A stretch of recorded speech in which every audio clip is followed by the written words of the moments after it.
Hi, my name's Mark. I'm one of the pastors here at Trillium. You've probably heard the phrase going against the grain or to go against the grain.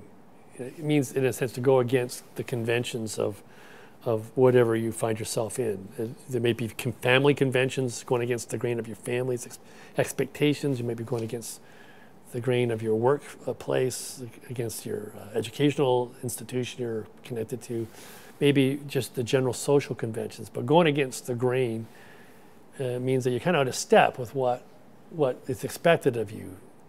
And that's hard, I think, sometimes to go against the grain. And a lot of times there's a lot of pressure to go with the grain in life. And I think the real art of living is to know when to go against the grain and when to go with it. When to dig in and just be yourself, and other times when to fit in and get along with people. And that's a really tough thing. And ideally, being our true selves and getting along with people and fitting in with them would be the same person. But that's really not always the case. And there's the art of living, of knowing when to go in one direction or the other. And I've been thinking about this quite a bit lately.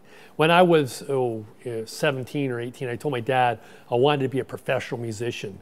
And he was a bit dumbfounded because I was pretty good at school, had good school marks. He had great visions of me being a doctor or a lawyer or something like that. And when I told him I wanted to be a professional musician, he did everything possible to try to convince me not to go that path. And in a sense, I was going against the grain of his expectations. And that happens a lot between parents and children, both ways, actually. Because sometimes we have expectations of our parents and they don't live up to it, or they begin to live life a little differently as they move in a different direction with life, and all of a sudden we're left with our chin open a bit and we're not sure what to make of it. And I would say today that to be a Christian, or to go to church even, is to go against the grain of the culture. And that's a fairly rapid social change. I mean, 50 years ago, back in the 60s, the social convention or going with the grain would be to go to church. And we've seen it flipped upside down. To me, now, the going with the grain is going to the mall or the sports arena. Going to church is something kind of out of step. The hippies in the 60s, late 60s, who were the counterculture revolution, has now in 2015 become those people who actually go to church. And I'm looking out at my congregation today thinking, hey, you know what? You're the hippies of 2015. And telling them that. And they're struggling to kind of come to terms with that, I think that to even engage in or embrace a spiritual outlook to life is going against the grain. There's kind of an unfolding frame that we've been given in modern Western rationalism, a kind of reductive materialism that says everything and anything can be explained through physical and material processes and causes. For instance, I was listening to Ontario Today, a radio program, and on Friday they had a program called Incredible Coincidences. And then the little blurb goes like this: call it freaky, a miracle, or just coinkydink, sometimes seemingly unbelievable things happen. But statistician David Hand argues there's always a perfectly rational explanation. And that last line is what caught my attention.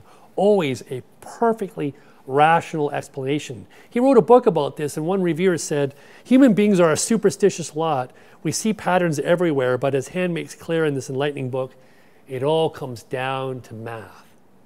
Miracles, serendipitous events, it's all about math. Carl Jung said that when that rational mind of ours and that scientific mind of ours gets control of our lives, when it starts dominating our lives, when the poetry and the soul is pushed out, when the heart is, in a sense, pushed to the sideline, we are put under the thumb of something that reduces us. We are made poor, he said, pauperized. And he laments the fact that we in the West have lost connection with that which makes life worth really living. I mean, on the one hand, we don't have a mind anymore. We have brain. We don't have soul. We have chemicals. There is no poetry, only mathematics, and the purpose to life is essentially gone for us. And I think following Jesus, we actually have to let go of that and instead embrace the poetry and the art of the heart, and to allow the movement of something that goes beyond the senses to be able to infiltrate us. In order to do the stuff and to bring miracles about in life and to allow the creative energy of the Spirit to move through us, we need to essentially let go of that rational mind that controls us, that paradigm of prison that keeps us essentially reined in. They did it in the ancient church, seems the modern church today, we have to do the same thing. We have to embrace something that goes beyond the senses in order to be fully alive.